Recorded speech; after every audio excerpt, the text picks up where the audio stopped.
Ya, atau di tempat yang lain seperti kita di media sosial, terus kita bisa ngisi di mana ini Instagram atau YouTube atau di TikTok dan juga di Telegram gitu kan. Nah, itu sudah sangat maju sekarang. Jadi apologetika ini menjadi satu tools ya atau means bagi alat yang pertama adalah menyatakan kasih Allah, yang kedua adalah untuk menyatakan satu peperangan rohani dalam dunia ide, dalam dunia pemikiran, dan kita harus bisa punya kesiapan diri dan juga pengetahuan tentang bagaimana kita mempertanggungjawabkan iman kita dengan hati yang lembut dan tidak dengan satu hati seperti dunia ya. Jadi saling marah, emosi dan semuanya kita nggak perlu seperti itu atau saling mencaci maki dan mengolok-olok gitu. Itu kalau kita lihat para rasul itu sangat bijaksana dan sangat dikuasai oleh Roh Kudus sehingga mereka memperlihatkan kasih yang sesungguhnya. Jadi dalam perdebatan itu kita akan lihat orang ini punya hati kasihnya itu atau emosi ya, itu kelihatan di situ. Ya. Tanpa apologetika, tanpa bantahan apologetika itu kita lebih gampang digoyahkan. Ya, ini arti apologetika bukan secara hanya ilmunya, tetapi bagaimana kita mempelajari Alkitab dan kita belajar untuk menjawabnya, bertanggung jawab. Jadi sesuai dengan Alkitab. Jadi mulai dari yang fasih sampai yang baru belajar, itu akan memperkuat ya akar, dasar, dan fondasi dari seluruh iman kita. Jadi kalau kita tahu itu, kita tahu oh bagaimana menjawab pertanyaannya di situ.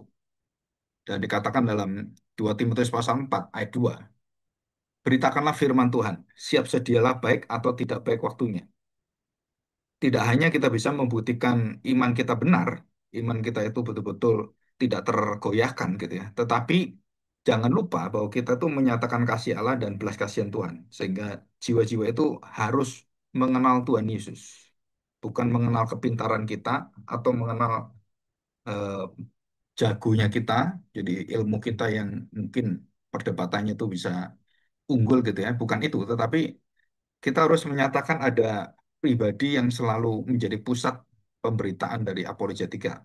Ya, kita harus tahu bahwa itu adalah Kristus. Jadi sikap Kristus serta reaksi dan juga responsi dari hidup kita itu harus mengikuti teladan dari Kristus sendiri, Tuhan kita Yesus Kristus ya. Jadi kita harus membuktikan dicaci maki nggak balas caci maki. Dia marah kita nggak balas marah.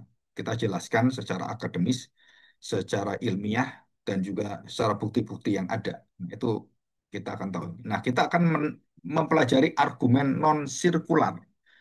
Apa maksudnya argumen non sirkular? Argumen yang tidak bisa menjadi dasar untuk berapologetika. Apa itu argumen sekular? Adalah argumen yang merujuk pada upaya untuk membuktikan kebenaran iman dengan cara yang tidak bergantung pada asumsi. Jadi, ya ini, ya menurut saya benar, kamu nggak nurut ya mau apa kamu? Nah itu seperti itu asumsinya. Jadi nggak mau tahu orang lain, nggak mau tahu kelemahan-kelemahan pikiran orang. Jadi pada asumsi yang sudah ada dalam iman itu sendiri, ya, ya Tuhan kayak gitu. Kamu percaya nggak percaya? Ya terserah gitu. Ya itu nggak membuka tanya jawab dan juga tidak membuka jembatan pemberitaan tentang Kristus, tapi itu malah kebanyakan menutupi. Jadi orang nggak ngerti. Wah, ini jadi fanatik kita ya. Ya, itu bahaya sekali. Jadi kita tidak diperbolehkan argumennya itu muter-muter ya pada dirinya sendiri. Nanti kalau udah nggak bisa jawab, ya itu yang saya percaya gitu kan. Nah, itu ya sudah hati saya gitu. Jadi kita tidak punya dasar dan tidak punya kekuatan untuk mendefense ya, jadi mempertahankan iman kita.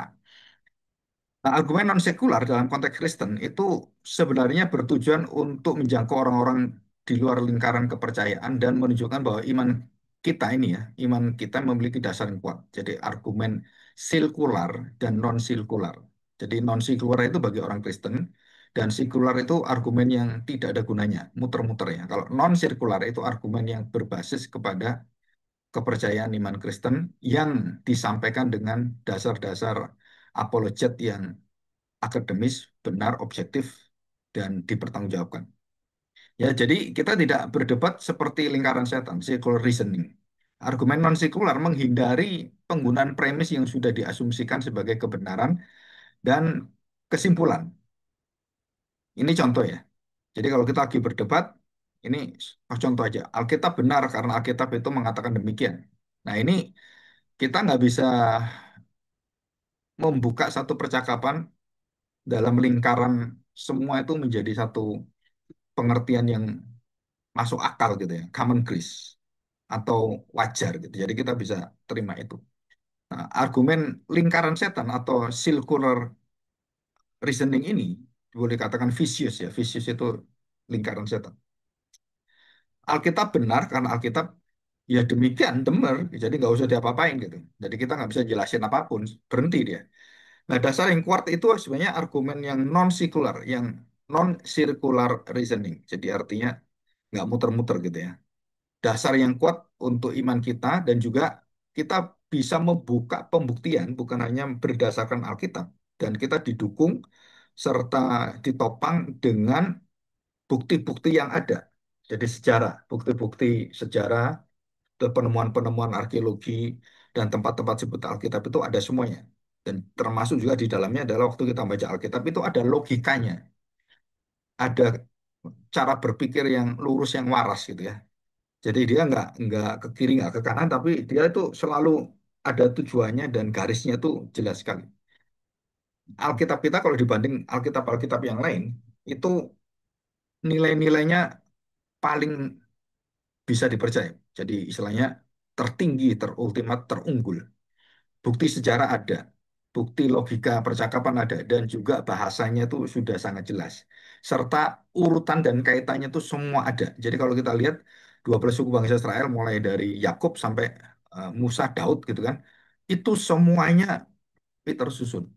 Sedangkan kalau kita lihat kitab-kitab kepercayaan agama lain itu historisnya itu semperawut. Jadi ini kemana, kadang-kadang tabrakan gitu ya. Jadi ada yang, lu ini kok nggak bener, tahunnya nggak bener, ini masanya kok nggak cocok gitu. Ini masa harusnya masa eh, masa-masa di mana abad-abad 15, kenapa ini kok jadinya dijadikan abad yang ke 19 gitu kan. Jadi itu menjadi ada banyak kesulitan perdebatan seperti itu. Jadi pengalaman segala satu pengalaman yang sudah terverifikasi. Jadi nggak boleh cuman dugaan pendapat saya itu tidak diperbolehkan. Jadi argumen filosofis yang kuat yaitu menjadi dasar. Terus tujuannya apa? Non-circular argumen ini tujuannya adalah untuk memberikan alasan yang rasional yang bisa dipercaya dan yang bisa dipikir dan diolah, dicerna, meskipun bukan dengan cara maksa, ya, mendesak gitu. Enggak. Kita jelasin dan dia yang berpikir sendiri, mengolah pikirannya yang waras itu, dan waktu diberitahu ABC, nah dia bisa nangkep. Nah, waktu dia bisa nangkep, nah baru dia bisa ada peluang terbuka untuk apa? Untuk percaya. Jadi kalau pengertian dia sudah mengerti yang benar, yang baik, dan ini bahwa ini secara historis kita tuh punya urutan yang sangat tepat dan sempurna, maka mereka akhirnya berpikir juga, mulai bertanya gitu, ya bertanya. Kalau sudah mulai bertanya, dia ingin tahu. Kalau sudah ingin tahu, itu adalah satu jembatan yang kita akan dipermudah untuk masuk dalam hatinya dan menanam Injil itu dalam hatinya. Nah, argumen non-sirkular itu adalah argumen yang berpikir sangat kritis dan semua itu bersifat menjadi satu, jadi nggak bisa terpecahkan.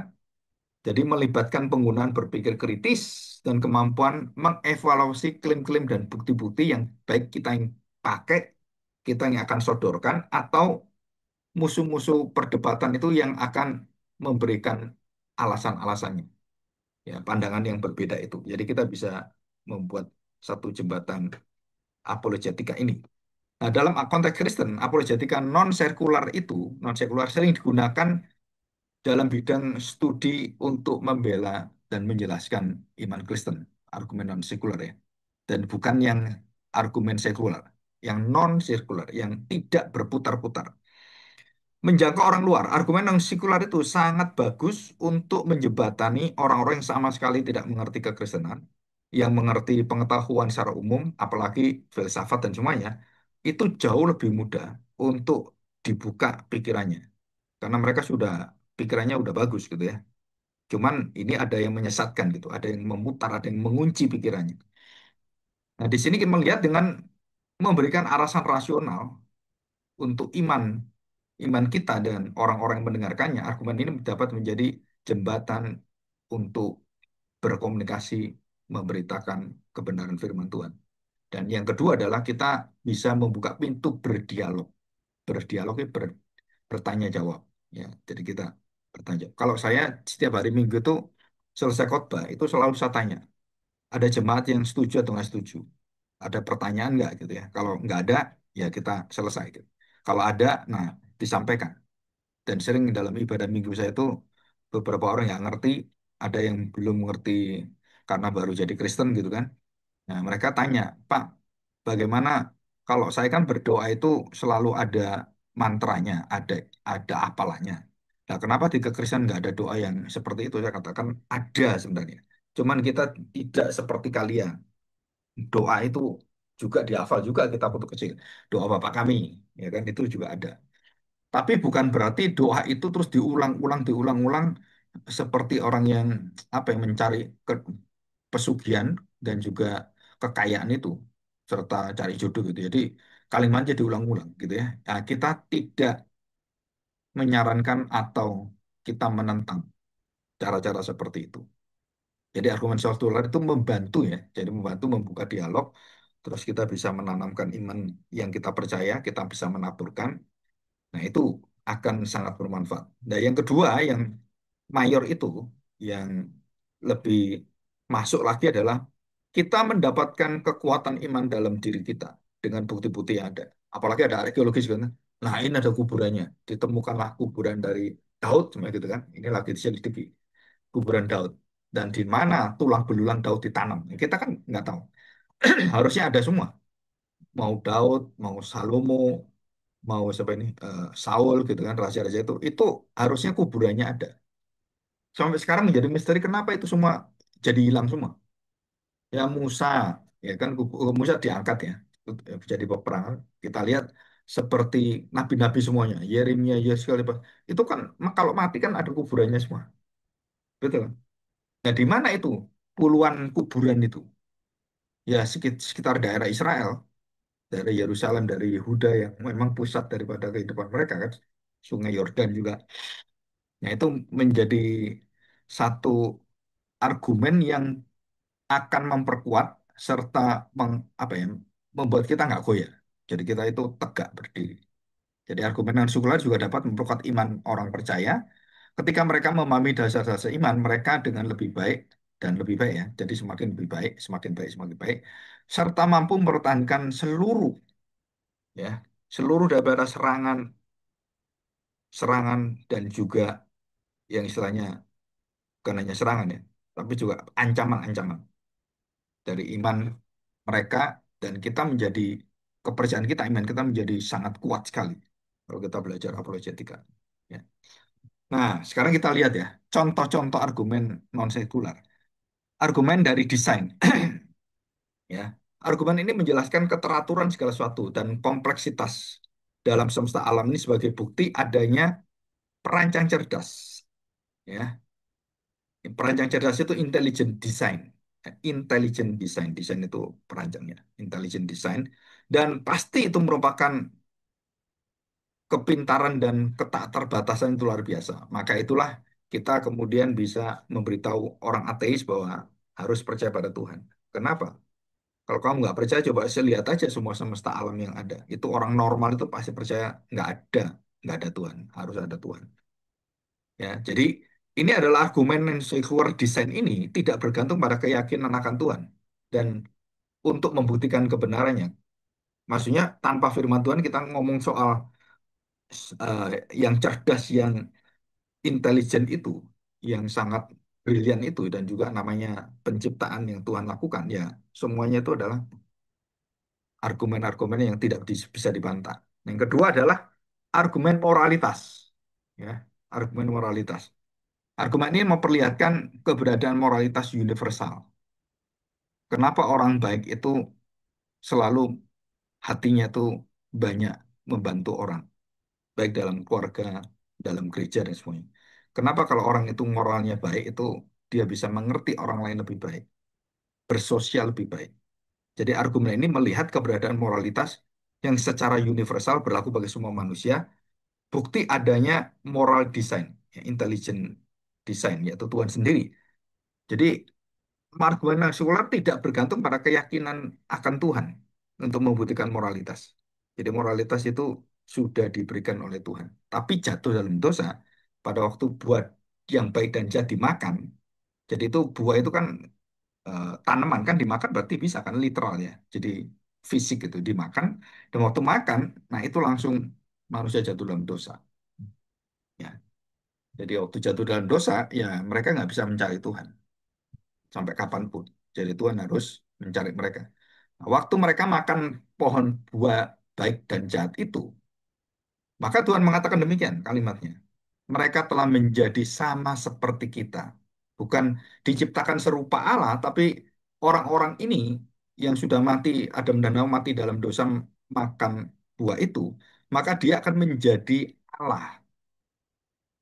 Jadi dia memperilahkan dirinya, memperalahkan dirinya. Dan yang menentukan baik dan jahat itu, baik dan buruk, dosa dan tidak, itu bukan Allah, tetapi mereka. Karena mereka makan buahnya dan mereka menentukan. Mereka yang mengendalikan hidupnya. Mereka yang akan melihat seluruh hidupnya itu dibawa dan dikuasai oleh dia sendiri. Jadi tidak mau dan tidak mengakui Tuhan. Jadi dosa waktu Adam dan Hawa makan itu dosa awal dari segala dosa-dosa pengajaran. Ateisme, terus dinamisme, politeisme, animisme, terus ada yang lain-lain banyak sekali. Ya. Jadi itu melahirkan dosa-dosa dalam agama, dalam pikiran, dalam kepercayaan, dan dalam pengetahuan. Itu dirusak semua. Jadi secara moral, Adam dan Hawa tidak bisa melihat yang baik dan benar dengan kacamata Allah, tapi dengan pikirannya dia sendiri. Oh, kalau saya makan baik, saya jadi Allah. Jadi Allah itu baik saya. Padahal Tuhan katakan jangan ada ilah lain di hadapanku. Akulah Tuhanmu dan tidak ada yang lain. Begitu manusia itu berpaling ke yang lain, nah di situ problem itu muncul. Ya, yang ketiga, argumen sejarah. Argumen ini membuktikan bukti sejarah yang mendukung peristiwa-peristiwa dalam Alkitab. Jadi contohnya, kalau tahun-tahunnya Daud itu peninggalannya apa, tahun Salomo apa, dan kemudian catatan-catatan ada. Jadi Yesus mati itu bukan hanya Injil yang mencatat, bukan hanya Injil, tapi buku-buku sejarah pada zamannya Tuhan Yesus mati itu menuliskan tentang keberadaan Yesus ini, Mesias ini. Tapi dengan pikiran yang netral ya, kalau dia ahli sejarah netral, jadi paparkan apa kejadiannya. Di situ Josephus Flavius gitu kan, terus kemudian ada beberapa tulisan serta begitu banyak yang lainnya di dalam kitab-kitab yang lama itu. Dan di situ kemudian kita berargumen bahwa sejarah itu penting untuk membuktikan kebenaran. Baik itu urutan pembuktiannya siapa. Nah, orang Israel coba bayangkan dari Tuhan Yesus sampai Abraham, sampai Abraham. Kan itu berarti sampai Abraham, bukan sampai Nuh. Maka siapa yang mencatat satu persatu yang mengingat ini anaknya siapa, anaknya siapa, anaknya siapa.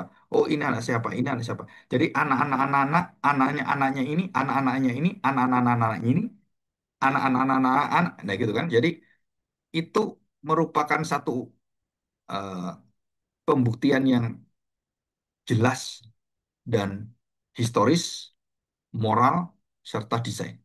Jadi yang kita bicarakan kan ini sejarah kan.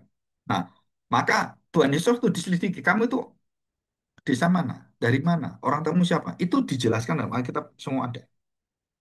Kerjaannya apa? Jadi betul-betul apa ya? Betul-betul itu ada dan manusia yang bernama Yesus itu betul-betul manusia karena catatan sejarahnya itu pada ada semua. Ya, oke argumen sejarah.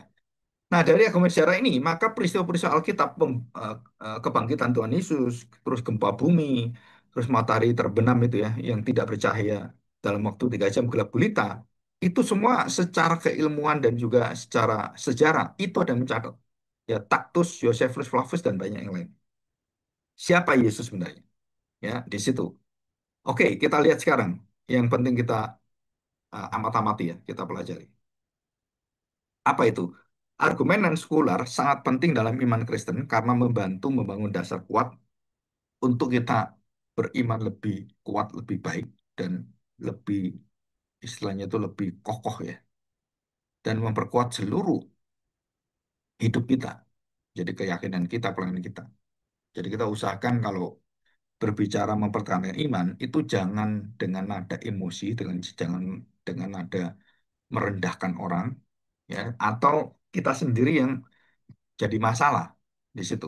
Ya pandangan kita harus tahu ini orang Kristen itu betul-betul dia tidak apa ya kalau kita ngomong tidak tergoda untuk ikut karakter dan sifat-sifat dunia, kemarahan dunia dan semuanya.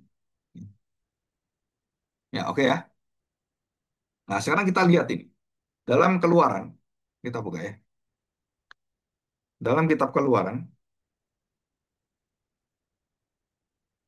bentar, ini kok hilang lah. Nah,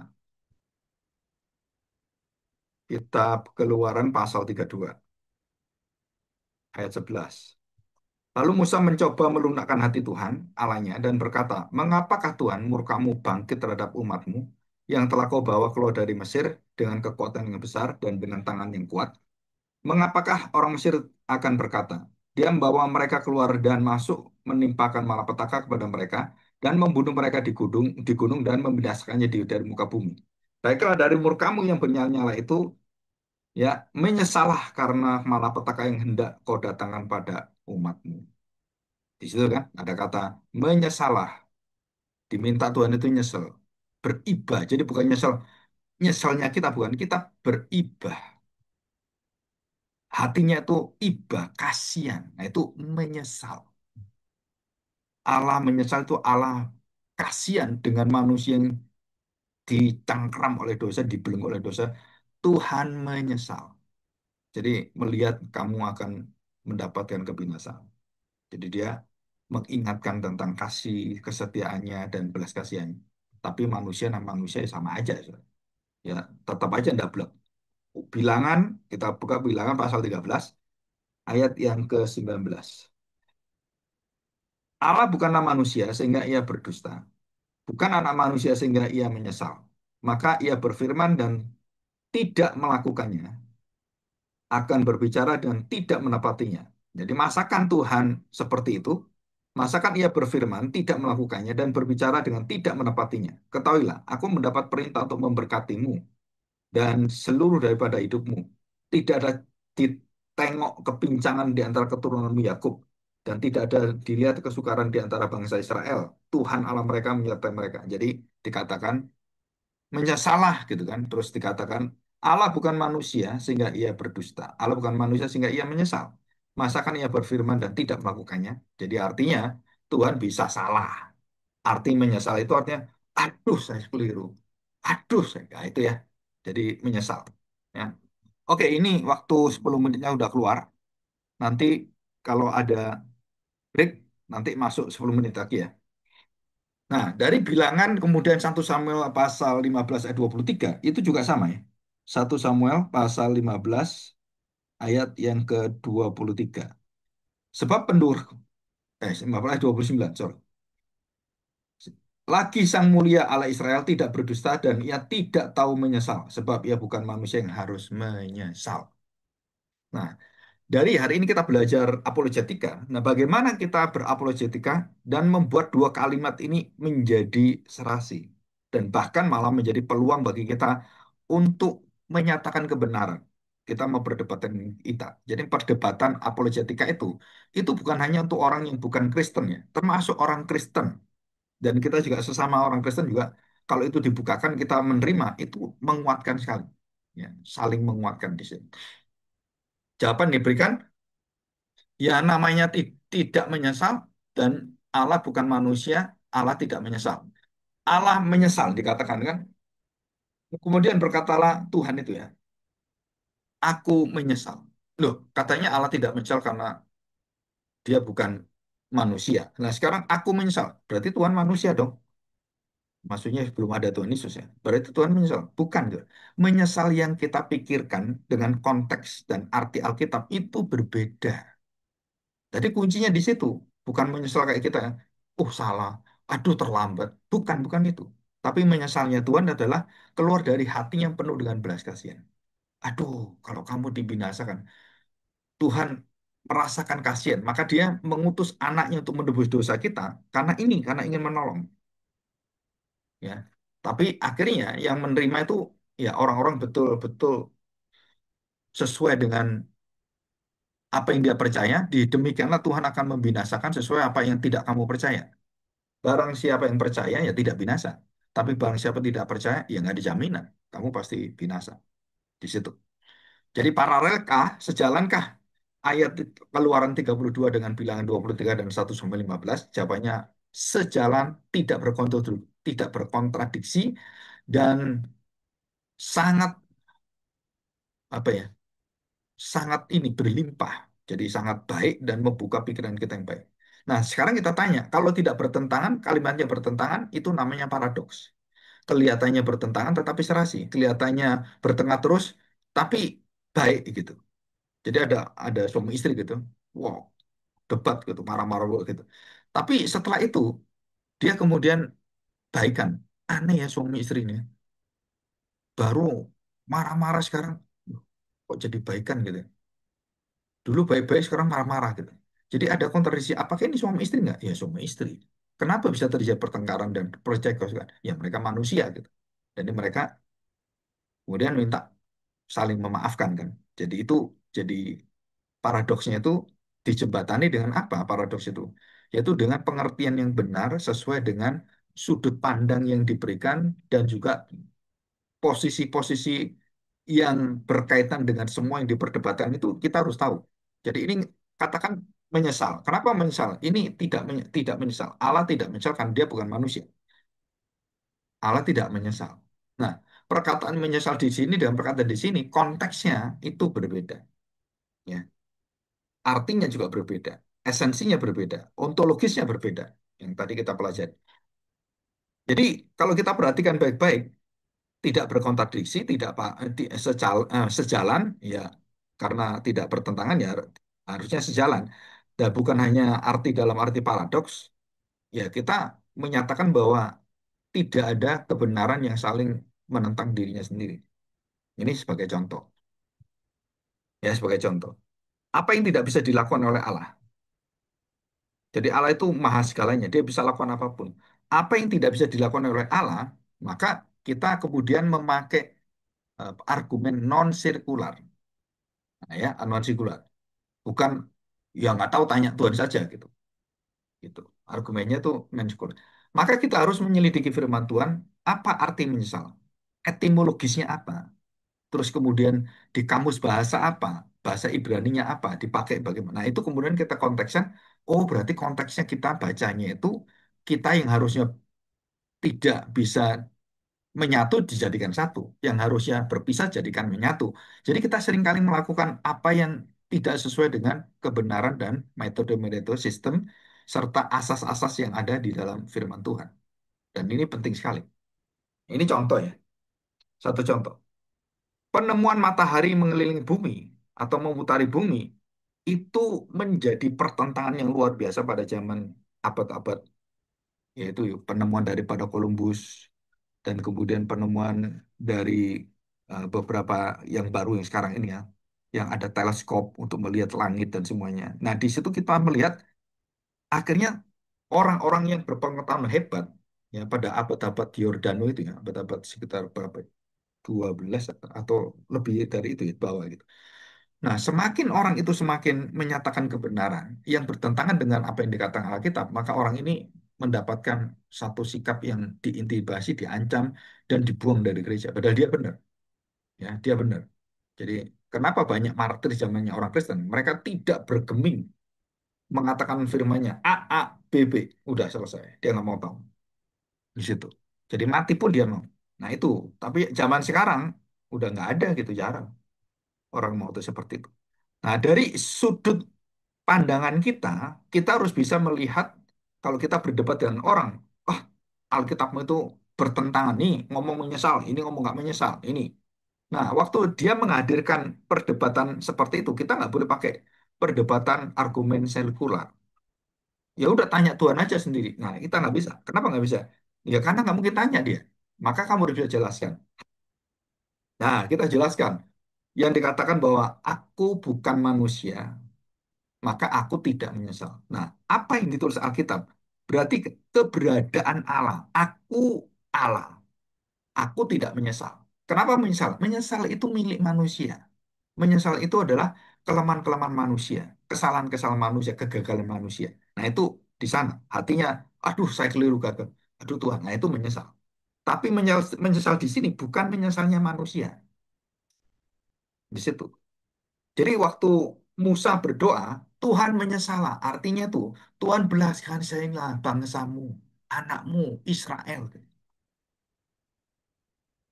Jadi bukan berarti Allah menyesal. Aduh, saya keliru ini. Milih bangsa kayak gini, kurang ajar ini. Udah buang aja lah. Enggak. Jadi Musa meminta supaya Tuhan menyesal. Menyesal apa? Beriba dan kasihan dengan siapa? Dengan bangsa Israel. Kalau kamu biarkan Tuhan seperti enggak kamu tolong, ya mati semua ini orang.